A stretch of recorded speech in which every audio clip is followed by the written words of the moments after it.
انتظام کی وجہ سے، ان کے غلط لاک ڈاؤن کی وجہ سے، لیکن عمران خان نے اپنے عوام کو بھی بچایا، معیشت کو بھی بچایا، اللہ کی فضل سے، اللہ کا فضل تھا تو، لیکن بہانہ عمران خان بنا،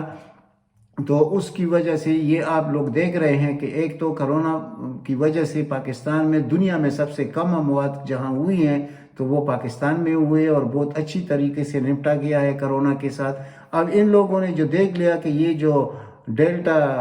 ہے انڈین وائرس جس کو کہتے ہیں، یا تو اس وجہ سے یہ موقع ہے کہ یہ تو بہت تیزی سے پھیلتا ہے، تو ہم بہت جلد یہ کر دیتے ہیں، لاک ڈاؤن کر دیتے ہیں، یعنی کہ اس کی وجہ سے اور نقصان ہوگا، ایک تو معاشی نقصان ہوگا، دوسرا جانی نقصان ہوگا۔ وہ جانی نقصان کیسے ہوگا کہ کراچی میں خصوصاً اور اندرون سندھ میں تو ایک ایک دو دو مرلے کے گھر میں 4 5 5 افراد رہتے ہیں، تو وہ کیسے ایک دوسرے سے وہ مطلب آئسولیٹ خود کو رکھیں گے ایک کمرے کے اندر؟ تو یہ تو ہونے والا نہیں ہے، تو اس سے تو اور بھی تباہی پھیلے گی۔ تو ایک تو آپ کا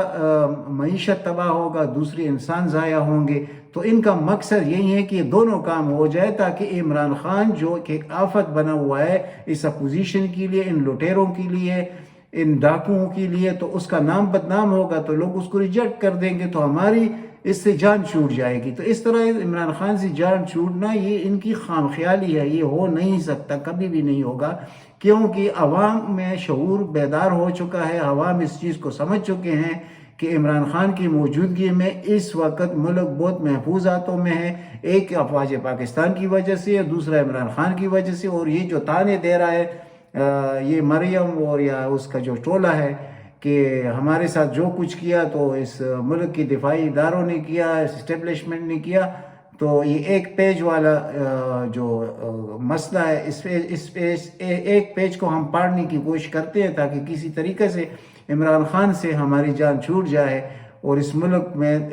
ہمارے آنے سے پہلے اتنی تباہی پھیل جائے کہ لوگ ہمیں یاد کرنے لگے۔ یہ سارے یہ اپوزیشن جتنی بھی آپس میں ان کا بڑا پیار ہے اس وقت تک جب تک عمران خان موجود ہے۔ جب عمران خان خدا نخواستہ ایسا نہیں ہوگا، لیکن اگر عمران خان کی حکومت نہیں رہتی تو یہ لوگ آپس میں اسی طرح ہی رہیں گے جو آج سے 50 سال پہلے،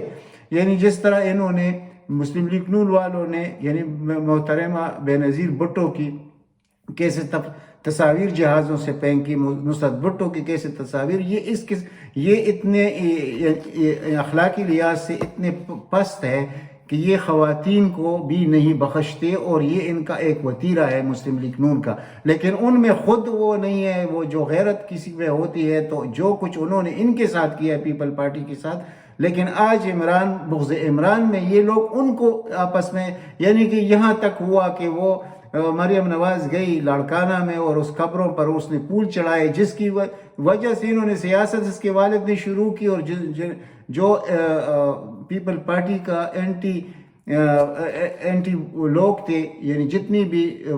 مخالفانہ قوتیں تھے پیپل پارٹی کے، اس کو جمع کیا گیا اور نواز شریف جیسے یعنی نالائق شخص کو مسلط کیا گیا۔ اس کی وجہ سے اس ملک کو کتنا نقصان ہوا، اس نے خود اس ملک کے ساتھ کون سا گیم کھیلا، اور یہی جو پیپل پارٹی جب کچھ تھی اس ملک کو، یعنی وہ کہتے تھے کہ پاکستان کی زنجیر بے نظیر، تو اس زنجیر کو بھی زرداری نے اپنی کرپشن کی وجہ سے توڑ دیا، اور بے نظیر کے دور میں بھی وہ یہ سب کچھ کرتا رہا۔ یہ تو ایک اور بات ہے کہ اب وہ اس دنیا میں نہیں ہے تو ہم کچھ نہیں کہہ سکتے، ابتدا سے یہی کچھ ہوتا آ رہا ہے اس ملک کے ساتھ۔ جو مذاق ہوا ہے بہت بڑا مذاق، اور اس ملک کے ساتھ کہ اللہ تعالیٰ نے ساری نعمتیں اس ملک کو دی ہے، لیکن حال آپ دیکھیں کہ فقیروں کا ہے۔ اور اب جب پہلی دفعہ ہمیں ایک لیڈر ملا ہے اور اس کی وجہ سے ہم دنیا کے لیے ایک مثال بنتے جا رہے ہیں، کہ آپ دیکھ لیے کہ نیگیٹو گروتھ تھا اس ملک کا اور اب 4% کو عبور کرنے لگے ہیں، اور یہ سننے میں آ رہا ہے جو معاشیات کے وہ لوگ ہیں جو معاشیات کے ایکسپرٹ ہے، وہ کہتے ہیں اگلے سال یہ 5% سے بڑھ جائے گا۔ تو آپ خود سوچئے کہ اگر یہ 2 سال اسی طرح ڈیلیوری رہی، اب صرف تو تھوڑی سی مہنگائی کا مسئلہ رہ گیا ہے، وہ انشاءاللہ بھی ختم ہو جائے گا، اور ملک کے لیے بنیادی جو مسائل ہے اس کو حل کرنے پہ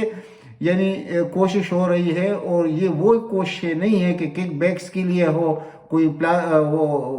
یہ پل تعمیر ہو گیا، یہ اورنج لینڈ تعمیر ہو گیا، یہ میٹرو بنا جس میں بہت آسانی سے ککس بیکس لی جاتے ہیں، جیسے شہباز شریف کے اکاؤنٹ میں جو ابھی $25 ارب کا جو سکینڈل ہے، جو ان کے نوکروں نے 3 ارب 4 ارب اس طرح داخل کی ہے اس کے اکاؤنٹ میں، تو یہ کیا ہے؟ یہی ککس بیکس ہے، اور اس سے کئی گنا زیادہ. یہ تو ایک معمولی حصہ ہے $25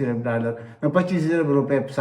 پاکستانی $25 ارب، تو یہ تو کچھ چیز نہیں ہے ان کے لیے. لیکن پھر بھی یہ لیڈر بنے پھرتے ہیں، اور پھر بھی یہ لوگوں کو یعنی بہت جو افسوس کی بات ہے، جو لوگ ان کے پیچھے کھڑے ہیں ان کو یہ بات سمجھ نہیں آ رہی کہ یہ ان کے آنے والے نسلوں کے لیے ناسور ہے یہ جو کردار ہے یہ دو پارٹیوں کے. اور بھی پورا اپوزیشن تقریباً اس وقت ایک ہے، صرف اس لیے کہ عمران خان کو ہر جگہ کامیابی مل رہی ہے. آپ دیکھیں گلگت بلتستان سے لے کے کشمیر تک، سیالکوٹ تک، یہ سب کچھ، اور اگلے 2 سالوں میں انشاءاللہ یہ 2/3 میجارٹی کے ساتھ واپس آئے گا. اور جب اس کو قانون سازی کا اختیار مکمل مل جائے گا، پھر اس ملک کو یہ کہاں سے کہاں پہنچائے گا انشاءاللہ. تو یہ لوگ اس سے ڈرتے ہیں کہ یہ اگر اپنا ٹائم پورا کرے گا اور یہ اس کی جو مقاصد ہے وہ حل ہو جائیں گے، یعنی پاکستان ترقی کر لے گا اور لوگوں میں خوشحالی آئے گی، تو ہمارا پھر کیا اس ملک میں رہ جائے گا. تو یہ اس قسم کے حل بھی استعمال کرتے ہیں کہ ان کو اور کچھ بھی پتہ نہیں ہے. نہ کسی اسپتال کا حال آپ دیکھیں سندھ میں جا کے،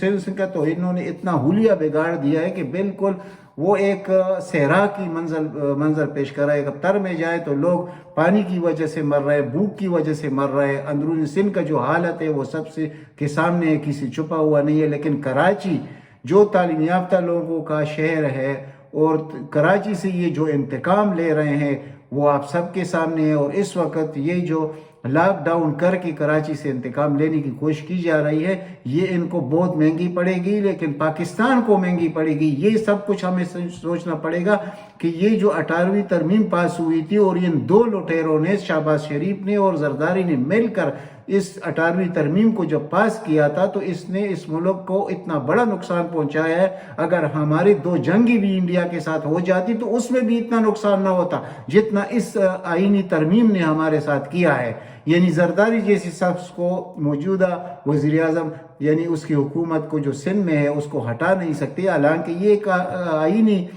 کام ہے، یعنی گورنر راج لگانا. یہ آئین میں